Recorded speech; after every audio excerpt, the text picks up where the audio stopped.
Misterios al atardecer ha llegado, una puerta a los enigmas, a los temas más insospechados y a la buena música en Los Andes 99.5 FM para toda Lima Sur y aún más allá.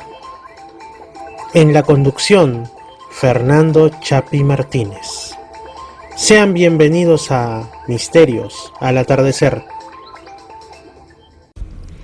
99.5 Los Andes, Lima Sur, se encuentra con Misterios al atardecer. ¿Qué tal amigos? ¿Cómo están? Los saluda como siempre Fernando Chapi Martínez, aquí a través de los 99.5 para toda Lima Sur y aún más allá, Radio Los Andes. Misterios al atardecer, otro día más, otro fin de semana más en el que ustedes me conceden el privilegio de acompañarme. Como siempre, con temas que ustedes saben que en realidad los temas del programa son variados, pero ya desde el nombre siempre indicamos que la columna vertebral de este espacio son los enigmas y los distintos puntos de vista respecto a los mismos. Testimonios, en algunas ocasiones también he estado haciendo, sobre todo ahora último, en vivos desde los lugares como Chilca, como el Callejón de Conchucos, etcétera, donde se dice que ocurren cosas misteriosas. Pero bueno, siempre los entrevistados son como la carnecita, la parte quizá más importante que más nos enseña en el programa. Y hoy no es la excepción. Tengo aquí con nosotros al doctor Néstor Berlanda, desde Rosario, Argentina. Él es psiquiatra y además es profesor también en la Universidad Nacional de su ciudad, de Rosario, y tiene varios libros en su haber, entre ellos libros relacionados al fenómeno OVNI, pero desde otra perspectiva que él ya nos la contará, no la voy a adelantar yo. Uno de ellos que me llamó muchísimo la atención es, por ejemplo, Los Extraños, que tiene que ver con el tema de las abducciones, pero como les digo, desde otra perspectiva, y en su portada tiene una imagen que para mí es potentísima y lo ha sido desde la primera vez que la vi, que es la de estas pinturas rupestres de los guanchinas de Australia.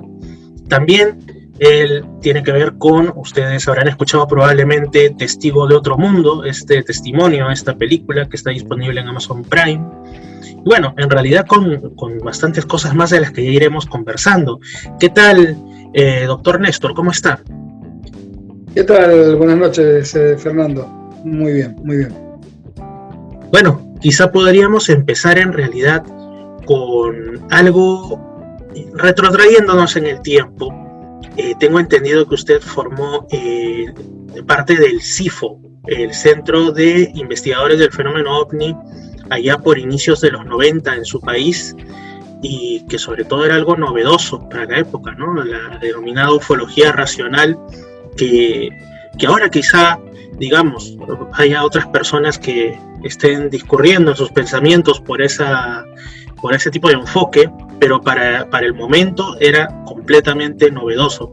Quizá nos podría comentar algo sobre el CIFO y sobre cuáles eran sus postulados o su manera de ver el fenómeno OVNI. Sí, lo que tú dices es verdad. En aquel momento fue bastante difícil, digamos, poder que se entendiera básicamente lo que nosotros pretendíamos decir.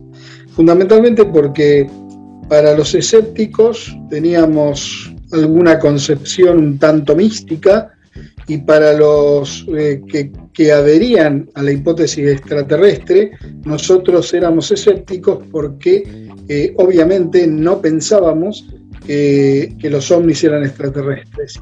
La historia del CIFO es una historia bastante curiosa. Nosotros en nuestra ciudad comenzamos cuando éramos muy chicos, teníamos 13 años, 12 años, y habíamos formado distintos grupos de investigación por la década de los 70, fines de los 70, los 80, y obviamente en aquella época estábamos todos atravesados por la idea de que el fenómeno OVNI era de origen extraterrestre.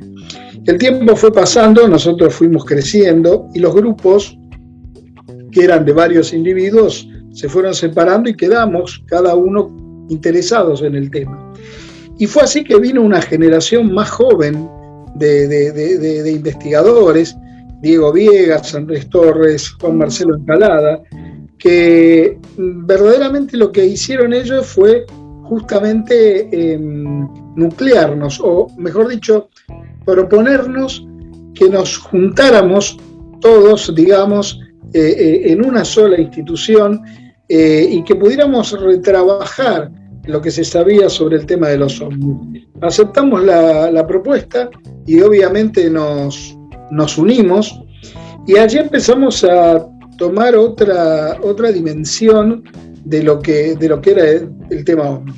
Sabíamos que habían pasado 50 años y que estábamos como al principio, que el tema de los ovnis no se había develado. Sabíamos que era tan complejo el tema de los ovnis y hay tantas cosas que de pronto no tienen explicación y que van más allá de la idea de pensar que es una nave de otro planeta y que aterriza, digamos. Había tantos modelos de naves, había tantos modelos de seres, que prácticamente la idea de pensar que los ovnis respondían a la explicación con que eran seres del espacio exterior no nos cerraba. Y verdaderamente empezamos a tomar la filosofía de Gastón Bachelard, que es un filósofo, que él habla de lo que son obstáculos epistemológicos. Es decir, que existen ciertas formas de pensar determinados temas que uno queda con esa idea y seguir pensando en esa misma idea impide poder avanzar. Y justamente la idea de que los ovnis eran naves extraterrestres era un obstáculo epistemológico y creíamos que impedía avanzar en poder dar más cuenta de lo que podía ser el tema de los ovnis. Fue así que nosotros empezamos a investigar desde otras líneas. O sea, la mayoría de la gente que componía el CIFO en aquella época, había historiadores, técnicos en informática, antropólogos, psicólogos, médicos psiquiatras, médicos. O sea que había distintas perspectivas y distintas formas de ver el fenómeno. Y llegamos a algunas conclusiones bastante interesantes. Por ejemplo, pensamos que quizás el fenómeno ovni correspondía a un solo fenómeno que tenía, de acuerdo a la cultura y de acuerdo a la época, se manifestaba de distintas maneras. Básicamente, y para dar un ejemplo, lo que serían las apariciones marianas también responderían a un mismo fenómeno que en vez de presentarse como un ovni, se presentaría como la aparición de una virgen. También nos dimos cuenta que quizás el fenómeno era un fenómeno transhistórico, es decir, había acompañado a la humanidad desde principios de los tiempos, quizás, adaptándose a cada época y tomando elementos de la cultura de la época. Así, por ejemplo, veíamos en el año 1897 fue la gran oleada en Estados Unidos de la nave aérea, que era como un cigarro, y lo que se bajaban de esa nave no eran seres extraterrestres, sino que eran personas comunes que decían ser científicos que estaban experimentando con un artefacto volador. Y esto era muy similar a lo que aparecía en las obras de ciencia ficción de la época, como la obra Rover el Conquistador, por ejemplo, de Julio Verne.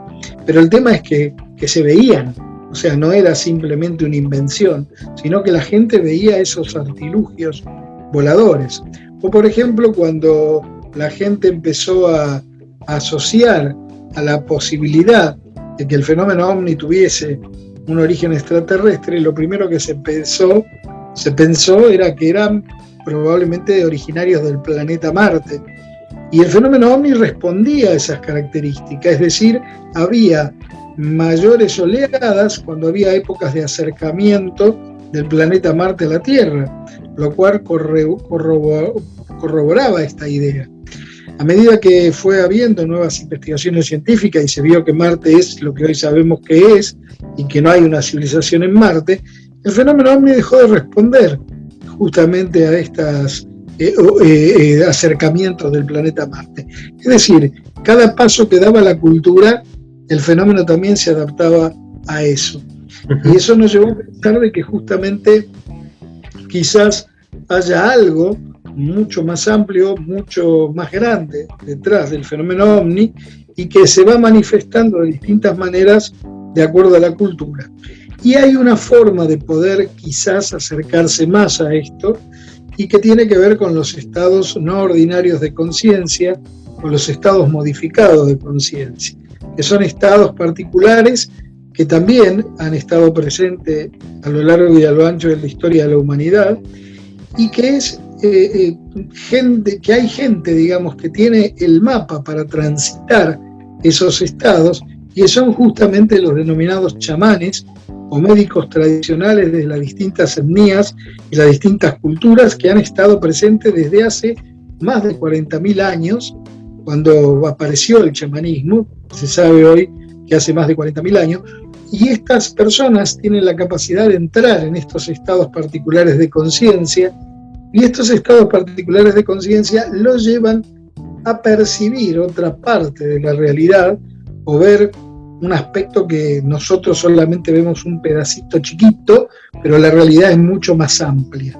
Y cuando uno entra en esos estados particulares de conciencia por distintas técnicas, desde técnicas de aislamiento sensorial, ayuno o las denominadas plantas sagradas, uno ingresa a ese otro mundo, por decirlo de alguna manera, y lo sorprendente es que ahí uno encuentra entidades y ahí hay experiencias que son muy similares a experiencias que pueden tener los testigos cuando tienen experiencias de contacto muy cercano con el fenómeno ovni. Así que en esa línea trabajamos en los 90, en esa época, como te decía, nuestras ideas es como que de pronto no eran muy aceptadas, y el hecho de darnos cuenta que quizás los estados ampliados de conciencia eran una llave para poder investigar el fenómeno, fue que nos metimos de lleno a investigar esto, investigar los estados no ordinarios de conciencia. Entramos en contacto con tribus del Amazonas, con médicos tradicionales amazónicos, y fue así que lentamente el tema de los ovnis fue corriéndose del lugar. Quedó uno o dos integrantes que todavía se interesaban por el fenómeno ovni como lo veíamos en aquella época, y los demás nos fuimos al terreno netamente de la antropología, de la medicina tradicional indoamericana y de los pueblos originarios. Y tuvieron que pasar más de 16 años, casi 20, para que nos volviéramos a juntar, no ya como grupo de investigación, sino como viejos camaradas, viejos amigos, que de pronto teníamos una idea en común o nos unía una forma de pensar el misterio, por decirlo de alguna manera. Habíamos hecho por distintos caminos, pero básicamente con esta cuestión en común de los pueblos originarios, y decidimos que quizás era el momento de dar una nueva vuelta a las ideas que habíamos planteado por los 90 y volverlas a plantear, pero aquí en forma no ya de investigaciones, no en forma de charlas, sino recopilar todo lo que teníamos escrito, todo lo que habíamos escrito en los 90 y publicarlo en un libro que de hecho fue publicado, el tomo 1, seguramente quizás sobre fin de año o el año próximo saldrá el tomo 2, y el tomo 1, que se llama Sifo, el legado, recoge todos los trabajos y todos los escritos que hicimos en la década de los 90. El tomo 2 va a recoger todo lo que recorrimos en estos 16, 20 años que estuvimos fuera del tema ovni, pero sí vinculados con el tema del misterio, y obviamente en esta última parte nuevamente relacionado con el tema ovni. Básicamente al antropólogo Diego Viegas y a quien esto te está hablando, nosotros nos volvimos a encontrar con el tema ovni en el año 2010, que fue cuando volvimos a reencontrarnos o a reinvestigar un caso que nos había fascinado y nos había quedado siempre la duda, que era el caso de Juan Oscar Pérez, que es justamente el protagonista de la película Testigo de otro mundo. Gracias a los servicios de un detective privado, pudimos localizar a Juan Oscar, que estaba viviendo alejado hacía 36 años, que nadie había vuelto a tener noticias de él. Y allí, cuando nos encontramos con Juan Oscar Pérez, se nos abrió otro panorama gigantesco, porque no solo él, ya con casi 50 años, volvía a repetir lo mismo que le había sucedido cuando tenía 12 años, que es un encuentro cercano del tercer tipo, sino que ya tenía otro vocabulario y podía comprender mejor o explicar mejor esto. Pero también nos encontramos que el caso no había terminado ese 6 de septiembre de 1978, sino que en la vida de Juan habían seguido ocurriendo sucesos, le habían seguido pasando cosas. Eso en algún momento interesó justamente al director Alan Stivelman, que ya había hecho una película que se llama Humano, justamente filmada allí en Perú, y después le interesó el tema y allí fue que filmó Testigo de otro mundo. Y yo particularmente escribí un libro sobre el caso de Juan que se llama Detrás de la niebla, que es el que profundiza justamente todo lo que no aparece en la película y todo lo que le pasó a Juan desde los 12 años hasta los casi 50, donde tuvo otros 4 encuentros, de los cuales en otro tuvo encuentros con seres también, que sería una especie de abducción muy interesante, porque sería la primera vez que es llevado, digamos, contra su voluntad. Esto es muy nuevito porque empezó, Juan tenía recuerdos separados, sueltos de ese evento, y pudimos hacer una regresión justo antes que empezara la pandemia en nuestro país, que fue el 19 de marzo del 2020. O sea, yo con Juan a partir del año 2010 nos vimos muy seguido, cada 2 meses nos veíamos, más con la filmación de la película y demás.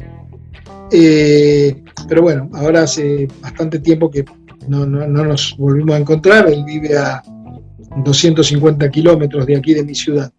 Y allí apareció este otro caso, que justamente va a formar parte de lo que estamos escribiendo ahora con Juan Acevedo, que es Los Extraños 2.0, que es el segundo libro de una trilogía que también está hablando del tema de las abducciones, del tema del chamanismo, pero desde otra mirada completamente diferente.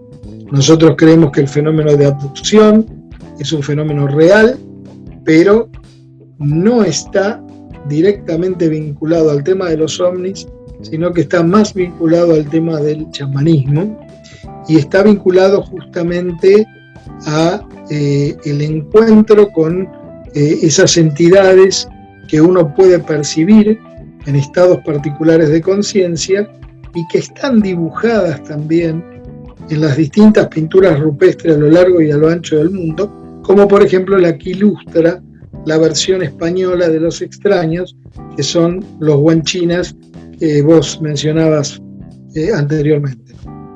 Así es. Es muy interesante su punto de vista, y yo creo que después de tantos años de investigación, desde los 90 hasta ahora, quizá haya cambiado en algo su manera de enfocarlo de la que tenía en los inicios, o se haya reforzado. Eso usted ya, si desea, nos lo contará. Pero sobre todo, quisiera saber qué es lo que usted opina, o sea, cuál sería el desencadenante de estos estados particulares de conciencia. Claro, se entiende que en los chamanes, en los médicos de los pueblos originarios, muchas veces lo que hay es de repente una danza ritual o la ingesta de alguna planta maestra, y entonces hay ese desencadenante, ya sea material o ya sea psicológico de alguna manera. Pero ¿qué podemos pensar de aquellas personas que pues dicen ya sea haber sido abducidas o haber observado a un ser o lo que ellos interpretan como una nave o como alguna luz no convencional, y están convencidísimos y les ha ocurrido en un momento, digamos, común, un momento común del día a día, ¿no? Sin que hayan ni siquiera ingerido algún alimento que podría haber estado contaminado o tener alguna influencia sobre su psique, ¿no? Sino simplemente, digamos, que son testigos de lo insólito en un momento como podría ser como podría ser el de la persona que va caminando por la calle sin esperarse que algo así le ocurra. ¿Cuál sería el desencadenante de esta experiencia en una persona pues que ha sufrido, bueno, no ha sufrido, en algunos casos sí sufrido por las experiencias que cuentan, que pueden llegar a ser traumáticas, ¿no? Pero que digamos que ha vivido estas situaciones y que al parecer ni ha hecho algún ritual, ni ha tenido la ingesta de alguna planta maestra o similar? Bueno, ¿qué es lo que lo ocasionaría? Bueno, en primer lugar, aclararte que cuando nosotros hablamos de esto, estamos hablando de no la observación de una luz simplemente en el cielo, que puede deberse a diversos factores, y también hay algunos condimentos, pero no, digamos, no nos vamos a detener en ese punto en este momento. Vamos a hablar de lo que son los encuentros de cercanía, o sea, los encuentros cercanos del tercer tipo, donde más podemos ver esto, y en las abducciones fundamentalmente. Lo que sucede, y esto lo hemos podido corroborar, no solamente en la literatura internacional, sino lo hemos podido corroborar en los casos que figuran en el libro Los Extraños, y otros casos que no están dentro del libro, pero que también hemos investigado, y es lo siguiente. El doctor Kenneth Ring, que es un médico de la universidad, de un psicólogo de la Universidad de Maryland, hizo un estudio, un libro, también en la década de los 90, que se llamó La Senda hacia el Omega. La Senda hacia el Omega era un libro que recogía testimonios de personas que habían vivido la experiencia cercana a la muerte. Es decir, aquellas personas que habían tenido la experiencia de ver un túnel con la luz al final del túnel y demás.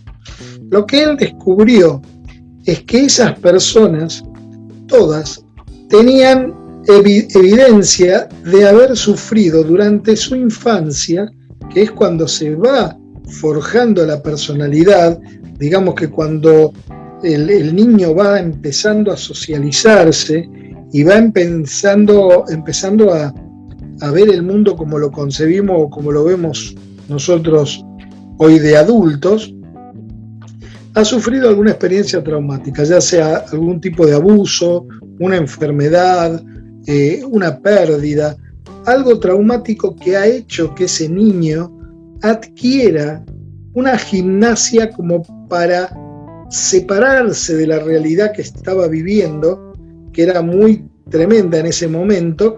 Entonces es como que se va a ese mundo o a otro mundo, digamos, que lo fue teniendo desde chico.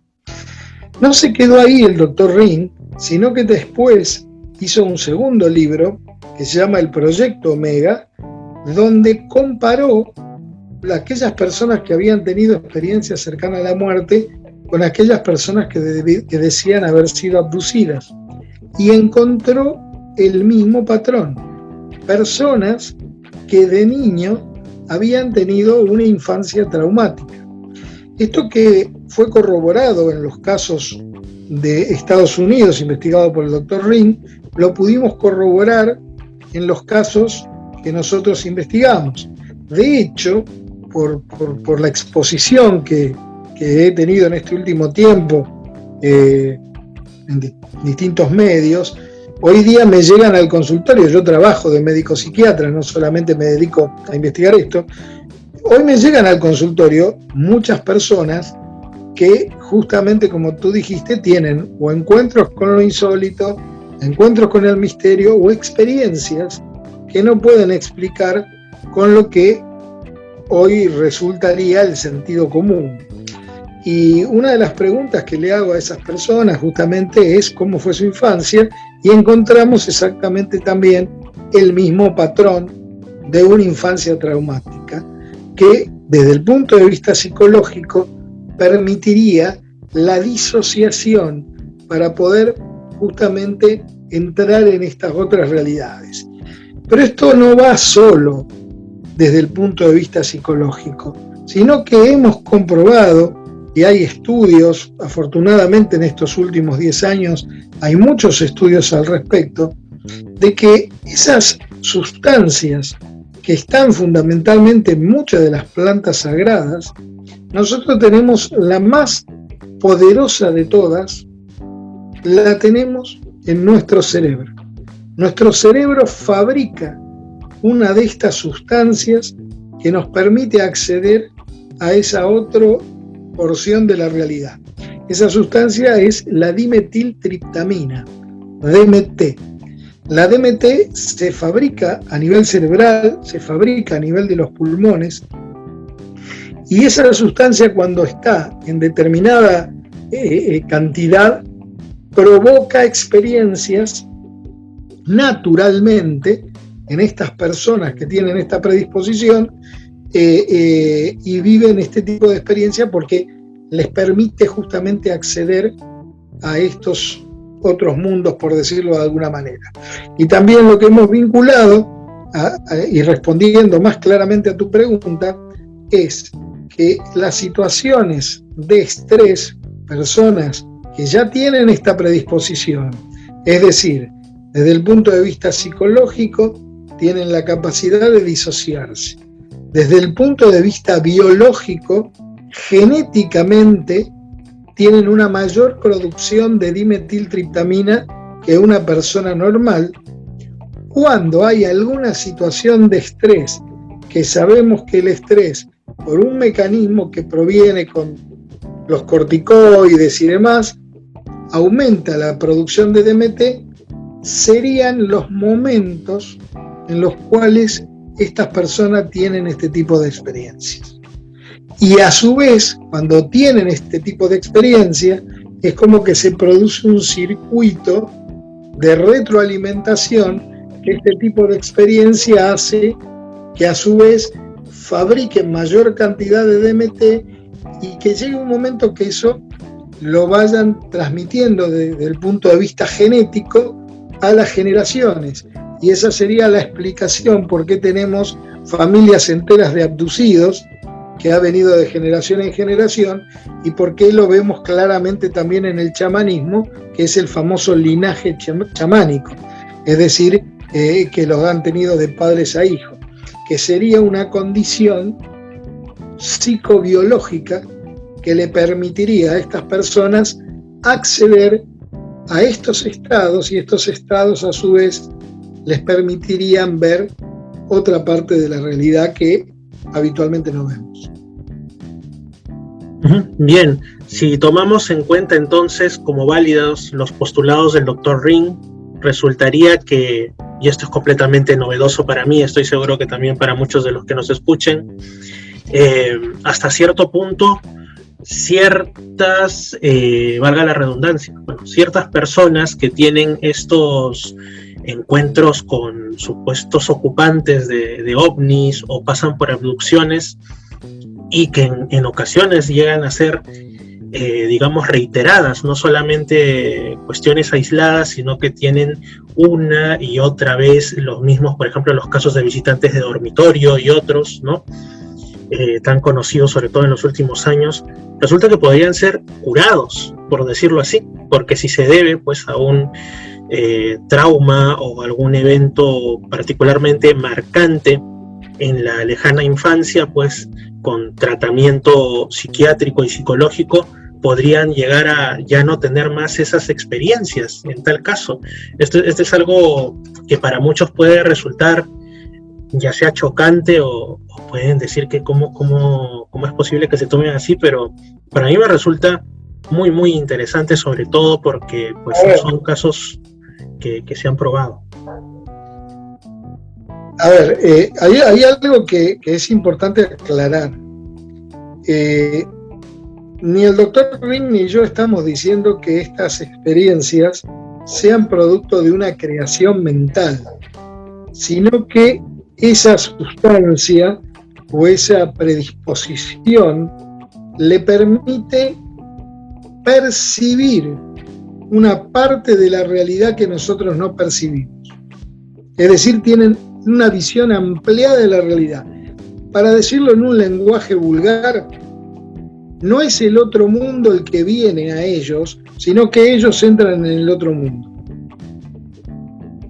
No es una creación mental, sino que ellos perciben otra parte de la realidad que existe, que está presente, pero que nosotros o la mayoría no la podemos ver, y que estas personas sí lo ven. Y el tema no es que se cure la experiencia o que dejen de tenerla, porque es una condición que ellos traen de poder acceder a esos otros planos, por decirlo de alguna manera, donde pueden traer información, y de hecho la mayoría de las personas abducidas después desarrollan poderes paranormales, la gran mayoría. Entonces, el tema no es curarlos de esto, sino acompañarlo en el proceso para que puedan integrar ese tipo de experiencia a su propia vida ordinaria, a su propia vida común. Son personas que después de haber vivido estas experiencias, más allá que en algunos casos sean traumáticas, una vez que logran integrar la experiencia y además de desarrollar poderes paranormales o situaciones de evidencia o de percibir otras cosas, en muchos casos también tienen justamente estas visiones, desarrollan una conciencia ecológica en la mayoría de los casos, es decir, ven a los otros semejantes como verdaderamente que formamos parte de una misma raza, todos formamos parte de la raza humana, ven que también el planeta es un ser vivo y que también el planeta vive y late y que no es una simple roca que anda por el espacio y hay que extraerle todos los minerales. O sea, adquieren una conciencia ecológica, por decirlo de alguna manera. Entonces, la clave no está en que dejen de tener las experiencias, porque lo van a tener, así como de pronto hay gente que tiene la capacidad para tocar el violín y otros no, porque tienen oído musical que le permite distinguir qué nota va y qué nota no va. Otras personas tienen la capacidad de poder pintar y desarrollar unas técnicas inclusive de pintura fantásticas. Estas personas tienen la capacidad de poder hacer como hacían los chamanes de las distintas culturas antiguas y de los pueblos originarios, entrar en esa otra parte de la realidad, extraer información, entrar en contacto con, digamos, entidades, seres, no sabemos qué, pero hay algo que se comunica en esos estados y en esos lugares y que actúan sobre ellos. Y justamente aquí aparece un fenómeno que nosotros en el libro Los Extraños le dimos en llamar la hipótesis Calfett, porque la imagen del gris que se populariza a partir de los años 80 con los libros de Butch Hopkins, Missing Time, el libro de Winter Stryber, Communion, exactamente, en realidad, a nuestro entender, es la síntesis perfecta de la calavera con un feto.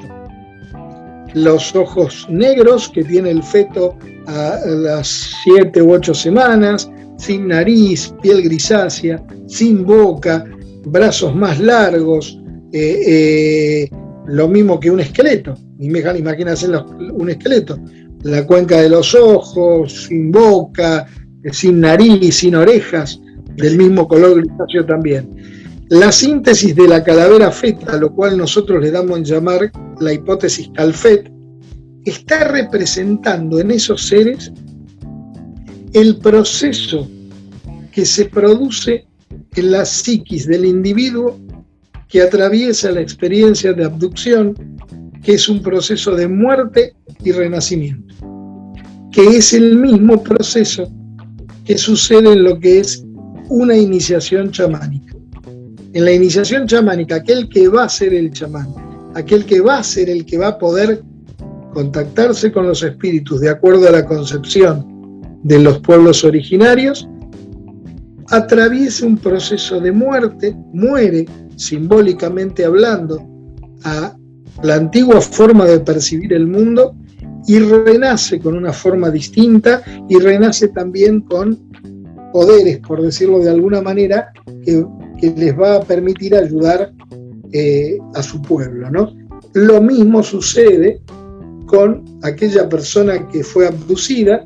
Algunas experiencias son más traumáticas que otras, y lo que debe hacer justamente aquel investigador de este tema de las abducciones, cuando está en estos casos, debe acompañar al testigo, y casi te diría que es necesario que pueda asesorarse con un profesional de la salud mental, ya sea psiquiatra o psicólogo, porque verdaderamente muchas de estas personas viven una experiencia traumática, y lo que hay que hacer es hay que ayudarlas a que integre la experiencia.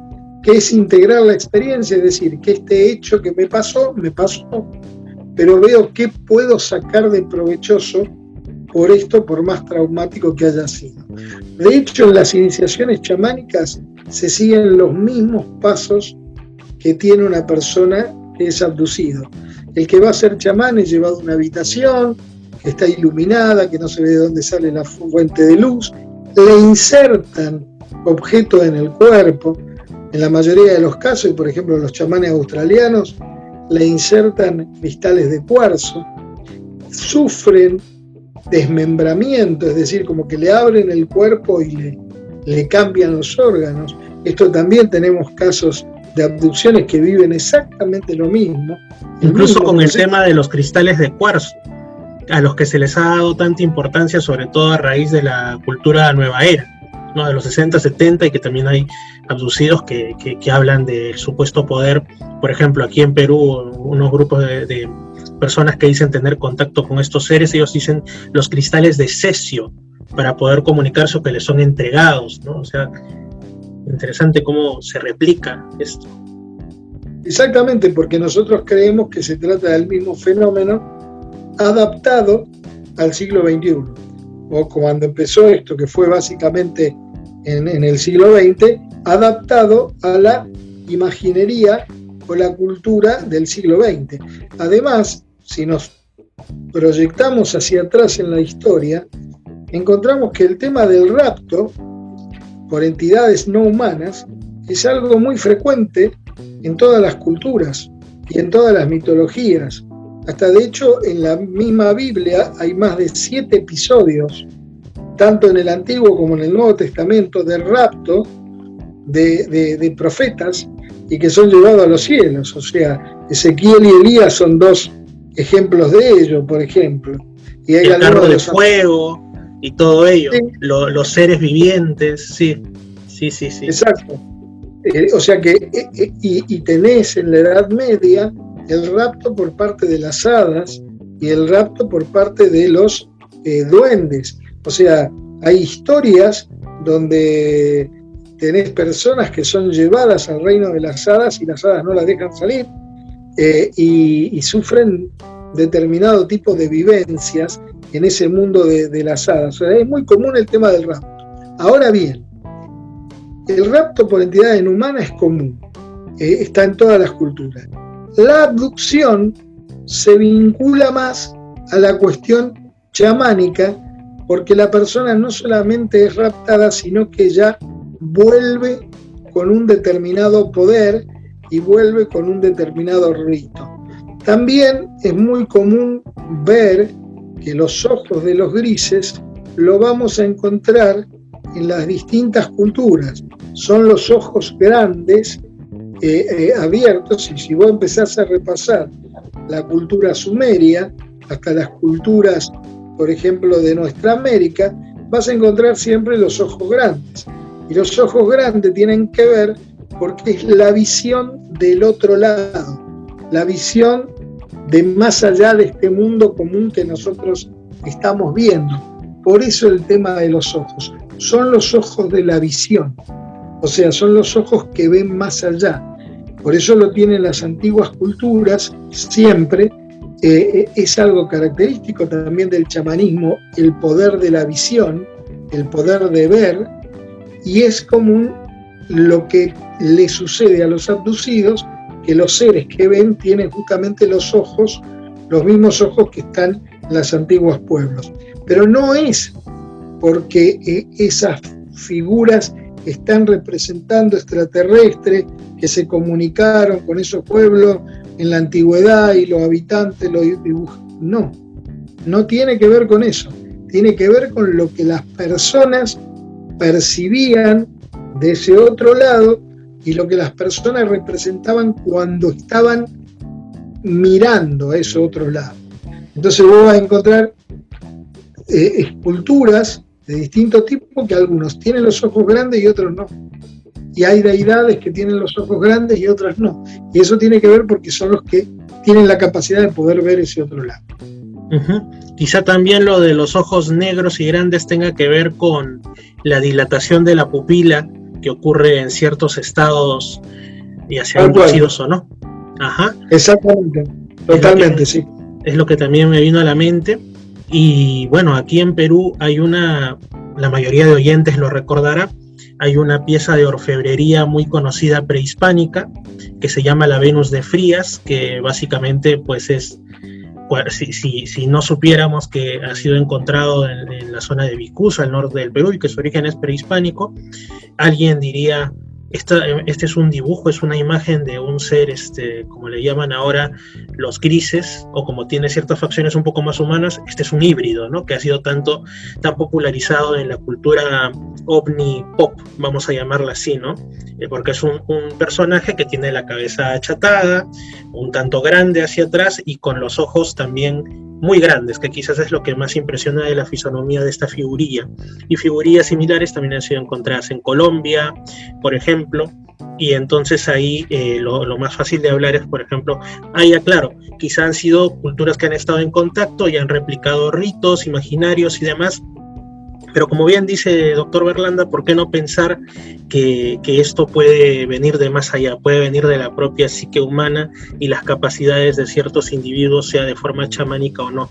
Otro de las cuestiones que me han venido a la mente con lo que usted nos está compartiendo es que también hay una cuestión común entre esas historias medievales de las hadas que te llevan a su mundo y todo ello, con ciertas experiencias de abducción, ¿no?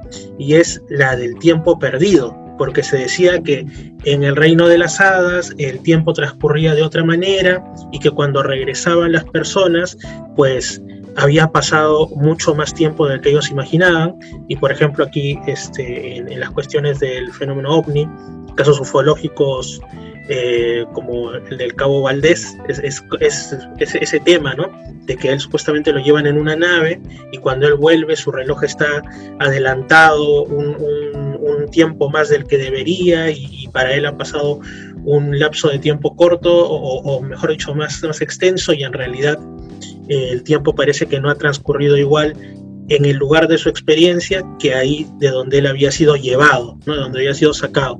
Hay una serie de puntos comunes y creo que sí, bastantes personas también han atisbado un poco esa posibilidad de que los antiguos hadas, gnomos, duendes, etcétera, tengan una relación que no es simplemente una casualidad con los casos del presente de supuestos seres extraterrestres, o como ahora también se les llama, en una curiosa vuelta hacia lo etéreo, interdimensionales y demás, ¿no?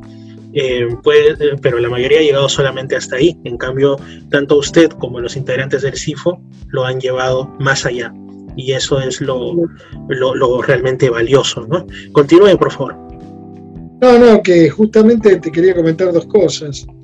En las experiencias con estados no ordinarios de conciencia, aquellos que hemos atravesado este tipo de experiencias, el factor tiempo es fundamental. O sea, afuera pueden pasar 5 minutos y vos tenés la total sensación que adentro de la experiencia pasa un montón de tiempo. O sea, está totalmente modificado el tiempo, en primer lugar. En segundo lugar, no sé si sabrás que dentro de las culturas chamánicas también existen híbridos, al igual que en las abducciones extraterrestres. Nuestro informante principal fue un chamán de la etnia Shipibo Conigo, justamente del Perú, de la zona de Pucallpa, y los Shipibo tienen un pueblo con el cual ellos comparten información y les dan información. Un pueblo, digamos, que está en otra realidad o en otra parte de la realidad, por decirlo de alguna manera, que son los Chaikuni. Y justamente nuestro informante, en una de sus experiencias con ayahuasca, que es la sustancia, la planta maestra que utilizan para entrar en estos estados, se le presenta a una mujer Chaikuni y dentro de la sesión lo invita a tener relaciones sexuales, y en otra sesión de ayahuasca ya aparece la mujer, al igual que sucede en las experiencias de abducción, donde dicen que los híbridos tienen otro tiempo de crecimiento, que crecen más rápido que el humano común. Ajá. Aparece la mujer con el hijo híbrido humano Chaikuni, que después se convertiría en el ayudante de don Antonio Muñoz, que era nuestro informante, y era un ser híbrido, hijo de él con la mujer Chaikuni. Es el mismo fenómeno. Pero quiero dejar bien en claro esto, que se entienda. Yo no estoy diciendo que sea una creación mental. Lo que estoy diciendo es que se accede a una parte de la realidad que nosotros no vemos, que está y estuvo siempre, que es el reino de las hadas, es el reino de los extraterrestres de hoy, que es el reino de los dioses de la antigüedad y que es el reino de estos pueblos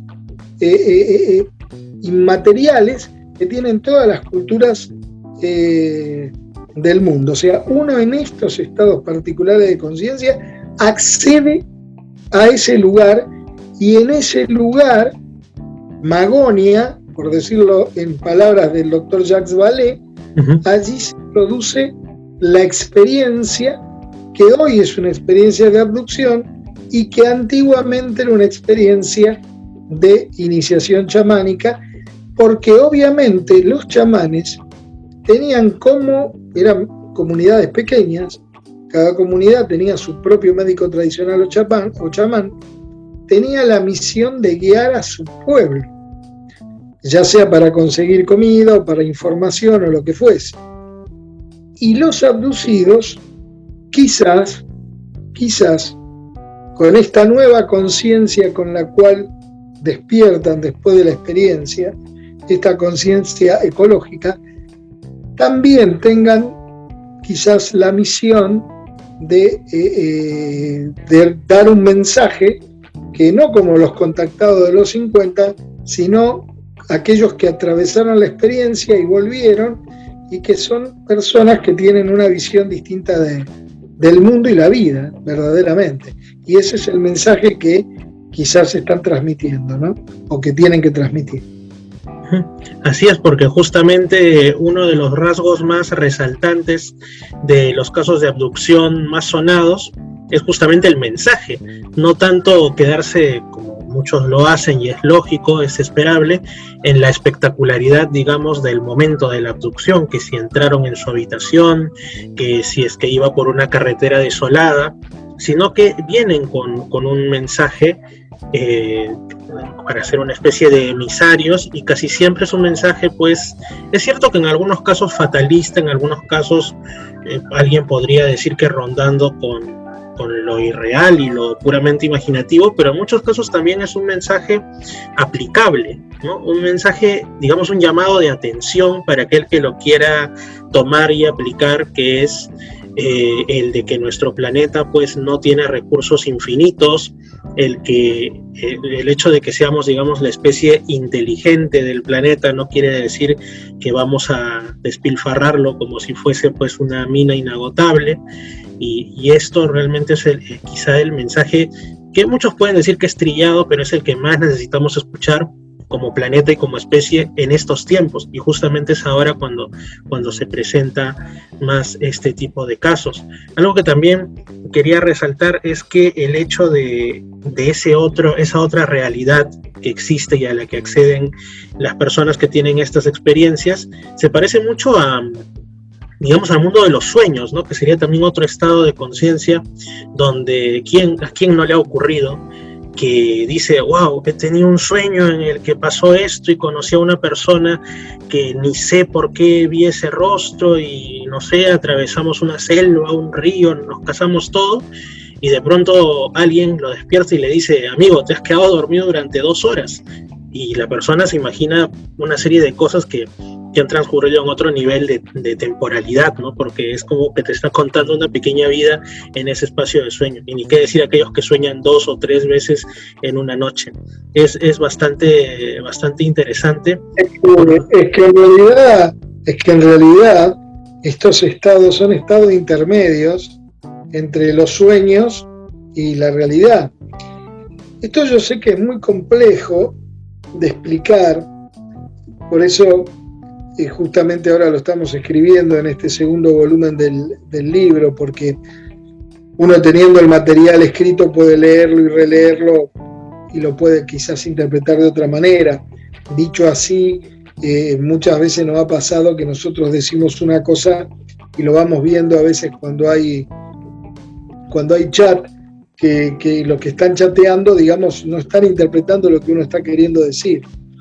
Yo te voy a dar una información, esto es ciencia, esto es así, no es un invento ni una investigación mía, es algo que han hecho los científicos y está escrito. Nuestro cerebro viene preformado para ver el mundo como lo vemos todos. El mundo que vemos es una creación de nuestro cerebro. O sea, el mundo que creemos que es material, en realidad no lo es. Nuestro cerebro crea el mundo.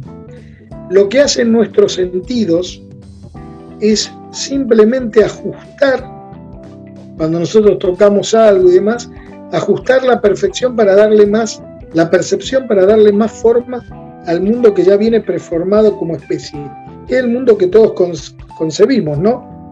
Desde la más remota antigüedad, o desde que el hombre es hombre, o desde que se formó el cerebro. Cuando soñamos o cuando nos vamos a dormir, tenemos usamos muy poco la percepción de los sentidos, porque estamos durmiendo, no vemos, o sí nos puede despertar un ruido fuerte, pero en realidad como que está todo cerrado en nuestros sentidos. Entonces ahí es donde se desdibuja el mundo que nosotros conocemos y aparece ese mundo de los sueños. Cuando algunas personas tienen técnicas de meditación o técnicas de estados no ordinarios de conciencia, lo que hacen es poder reducir a los sentidos y poder justamente meterse en eso que está entre medio del mundo de los sueños y el mundo que nosotros percibimos, que lo podríamos llamar, como lo llamamos en el libro Los Extraños, que le llamamos el estado teta, porque es la onda cerebral que aparece en esos momentos, o hoy podríamos hablar de lo que se llama el universo DMT, o el mundo DMT, que sería el mundo que está gobernado desde el punto de vista bioquímico, no por la serotonina, que es lo que nos permite percibir el mundo como lo vemos hoy, sino por la dimetiltriptamina, que nos permite ver el mundo más ampliado, donde ahí pues, se perciben otras entidades, otras conciencias, y bueno, no sé qué más hay ahí, ¿no? Uh-huh. ¿Y cuál es su opinión, después de tantos años, sobre estos que son la minoría, pero son justamente los más llamativos casos en los que no se trata solamente una experiencia de visión o de contacto con esas realidades puramente de la persona o del grupo de personas, sino estos casos de abducción, o de casos del tercer tipo de observación plena de tripulantes y supuesta nave, que dejan huella, ¿no? Que dejan huella, que lo pueden percibir otras personas y las cámaras, tomar fotos. Por ejemplo, allá en Argentina el caso de la huella del pajarillo, que algunos dicen que sí, otros dicen que no, y en otros lugares, pues tantos casos, ¿no? En los que... justamente es la otra realidad que se imprime en esta. O sea, la realidad es algo creado, entonces se puede modificar y de pronto se puede plasmar, por decirlo de alguna manera. No es extraño que suceda eso, porque no es algo que está en la mente, es realidad también, pero es una realidad a la cual nosotros no accedemos, nada más. Cuando esa otra cosa, o esa realidad se abre, como si se abriera una puerta, y parte de eso se imprime en esta realidad, ¿no? Inclusive hay casos que son fantásticos, porque en encuentros de 2 o 3 personas hay testigos que ven una cosa y otros ven otra. Ajá, y hay algunos que están viendo algo y el que está al lado no lo ve. Hay un caso muy interesante en nuestro país con el tema de luces, pero luces de un poco más grande, que casi del tamaño de una camioneta, que rodearon a 2 personas, y una veía una luz en un lugar, por ejemplo, sobre la derecha, y la otra persona no la veía, y la otra persona veía la luz de la izquierda y la otra persona no veía la luz de la izquierda. Lo que claramente está hablando de eso es que está modificada la percepción de cada una de las personas. Unos pueden percibir una cosa y otros perciben otra, lo cual nos da la idea que lo que aparenta ser tan material, que deja justamente una impronta en un radar, en una cámara de fotos o una huella en el terreno, no es tan material como nosotros creemos que es. Inclusive, cuando hay ovnis que han caído, por ejemplo, el último libro de Jacques Vallée, Trinity. El libro Trinity de Jacques Vallée, donde habla de un caso de caída de un ovni, el 18 de agosto de 1945, 2 años antes de Roswell y 20 días después del lanzamiento de la primera bomba atómica, y ese ovni cae en el lugar, en Alamogordo, donde se hizo la primera explosión atómica antes de las bombas de Hiroshima y Nagasaki. Y Vallée justamente dice, cayó ese objeto con forma de huevo y demás, y se cree que era una nave de otro planeta, pero nadie ve que quizás lo que estaba trayendo es un mensaje, porque apareció, que sea información, concretamente, por decirlo de alguna manera, información condensada que estaba llegando a ese lugar y está diciendo, ojo con lo que están haciendo, porque empezaron con el tema de las bombas atómicas y acá se abre otro capítulo. ¿Por qué? Porque curiosamente ese ovni caído en Trinity tenía una palanca adentro, que era una palanca que es una palanca terrestre, digamos, que como que manejaban con algo absurdo, que a su vez tenía agujeros hecho en sistema métrico, no en el sistema que utilizaban en los Estados Unidos en ese momento, sino que 5 o 6 años después empezaron a utilizar el sistema con el cual estaban hechas las perforaciones de esa palanca, lo cual dice Vallée que es muy difícil intentar hacer ingeniería inversa con eso. Ingeniería inversa es tratar de ver cómo se fabricó ese objeto para poder después reproducirlo. ¿Por qué? Porque es un objeto absurdo. Es un objeto que trae más un mensaje, que trae más información que un objeto material en sí. Y estas cosas son las fantásticas que tiene el fenómeno ovni, el misterio, y que nos llevan a plantearnos y a preguntarnos si realmente las cosas son como creemos que son. O sea, hay algo que es muy sorprendente. Tú no puedes explicarle a un ciego de nacimiento la rojez de lo rojo. Ese ciego de nacimiento puede saber mucho de bioquímica, puede saber de que existe una onda electromagnética de determinada longitud de onda, que si es muy corta es rojo y si es muy larga es azul. Puede saber que hay todo un proceso en la retina con células que van a dar la idea del color. Pero lo rojo en sí, la rojez de lo rojo, no lo puede percibir, no sabe qué es. Claro, es incognoscible para él. Así es. Totalmente. ¿Y por qué? Porque es una creación de nuestro cerebro. No existe en la naturaleza. En la naturaleza no existe el frío ni el calor. Es una percepción de nuestros sentidos, una creación de nuestro cerebro. Es muy difícil entenderlo. Yo entiendo que a los oyentes les va a costar mucho, va a decir que está diciendo este es psiquiatra, pero está más loco que psiquiatra. Porque es muy difícil de comprender. A mí mismo me cuesta poder darme cuenta que en realidad, por decirlo, no digo que sea así, pero para que se dé una idea, estamos viviendo en una Matrix en realidad, como la película, que no es real lo que percibimos, está todo creado por nuestro cerebro. Y eso es el ejemplo más típico, es el ejemplo que te estoy dando de los colores, por ejemplo. O por ejemplo, ¿cuánto dura el presente? El presente visual dura 50 milisegundos.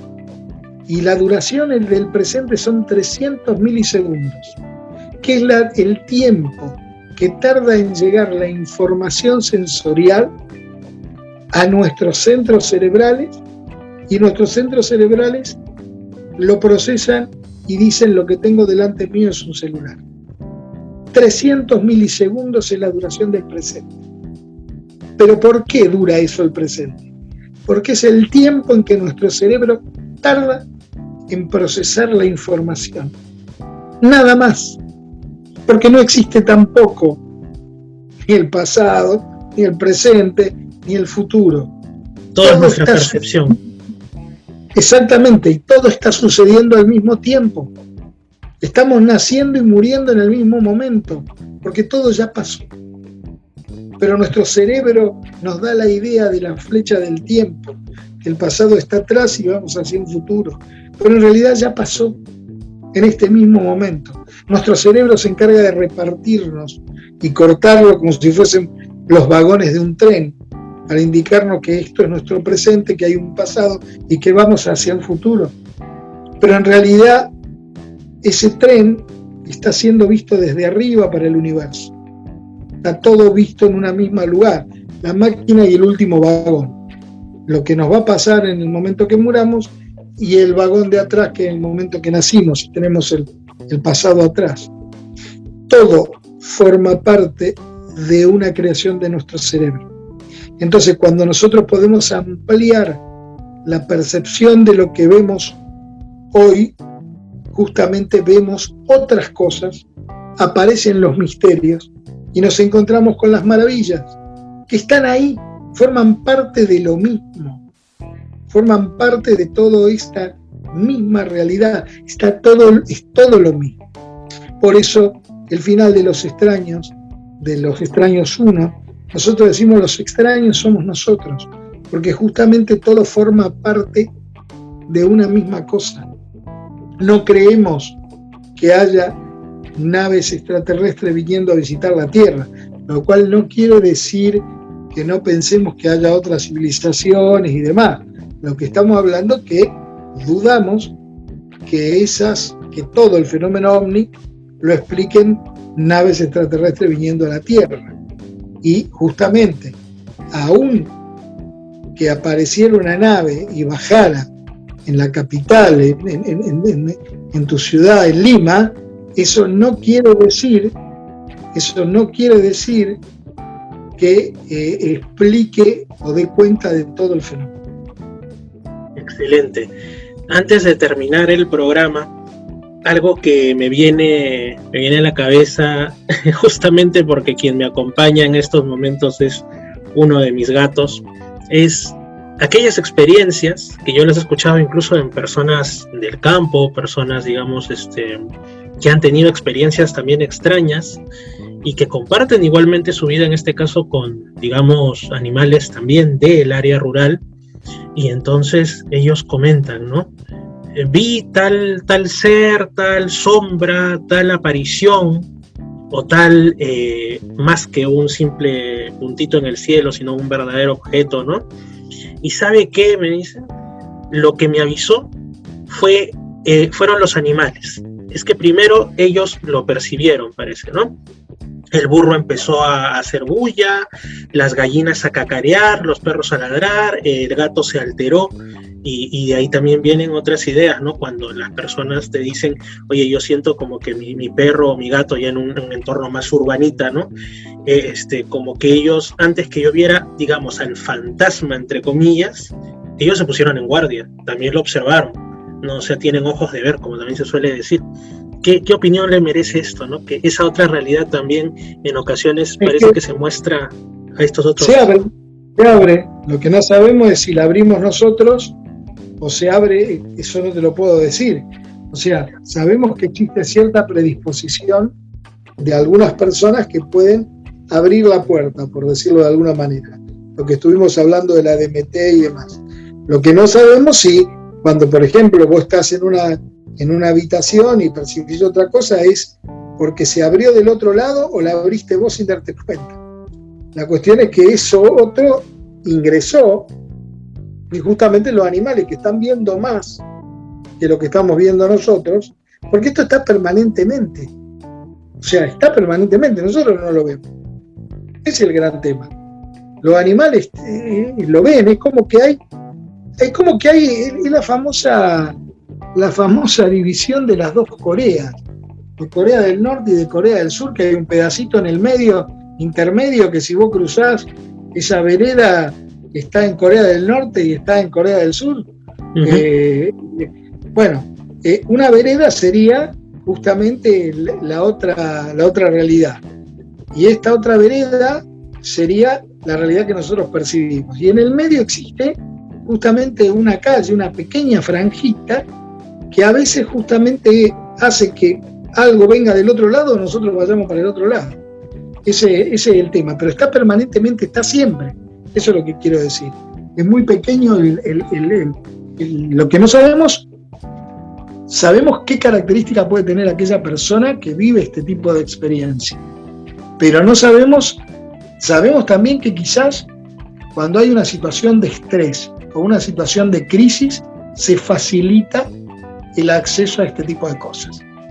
Si nosotros haríamos una investigación de todas las apariciones de fenómenos paranormales a determinadas personas, te puedo garantizar que en un alto porcentaje, más del 80%, las personas que presenció la fenomenología estaba atravesando algún momento de estrés, que es lo que gatilla, a mi entender. La entrada a esa otra cosa no es otra realidad, es la misma. Digamos, se corre el velo. O sea, es como que tenemos esa sería, se corre el velo de la realidad. Es como si tuviéramos una cortina y lo único que hacemos, estamos en el mismo lugar, en la misma habitación, pero con una cortina en el medio. En ese momento se corre la cortina, pero es la misma habitación, es la misma realidad. No es otra realidad. Uno dice otra realidad para que se trate de poder entender esto que es difícil de entender. Pero en realidad es una misma habitación con una cortina en el medio. Y en algunos momentos se mueve la cortina y uno ve más cosas, o a veces se corre entero y ahí se unen las dos realidades. Doctor, bueno, ¿con qué desearía culminar esta interesante charla?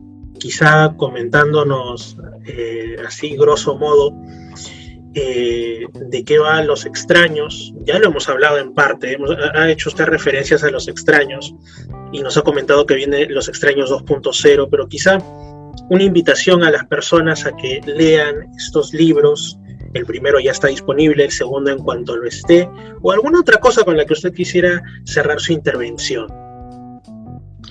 No, básicamente lo que me interesaría, más allá del material que se puede encontrar en las redes O sea, en lo personal me pueden buscar por Facebook, por Instagram. La página de Instagram la maneja mi hija, Lu-Berlanda. Y la página Detrás de la Niebla de Facebook. O en YouTube ahí ponen mi nombre y hay distintas charlas sobre distintos temas. Básicamente lo que me interesaría, eso digamos donde pueden acceder a parte de lo que nosotros estuvimos hablando esta noche. Pero yo lo que les pido a tus oyentes es que puedan tener un poco la mente abierta, poder tratar de escuchar y sentirse maravillado, porque el universo es algo mucho más fascinante de lo que creemos, la realidad es más fascinante de lo que creemos. El fenómeno ovni es un misterio chiquitito comparado con lo que es todo lo demás. Y el tema es mantenerse con la mente abierta, porque falta mucho todavía por descubrir, falta mucho todavía por aceptar, y que se animen a bucear y a investigar, nada más. O sea, que se animen a ir más allá, que no se queden simplemente con lo que alguien les dice, sino que traten de investigar y bucear y sacar sus propias conclusiones. Excelente. Muchas gracias, doctor Berlanda. Esperemos que haya una nueva oportunidad más adelante y tratar otros temas. Ha estado muy interesante lo que hemos charlado en esta ocasión.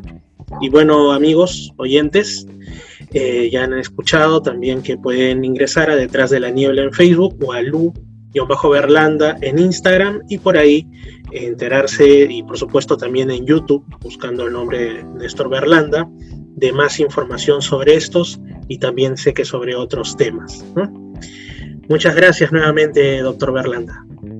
No, gracias a vos y estoy a tu disposición cuando quieras. Gracias.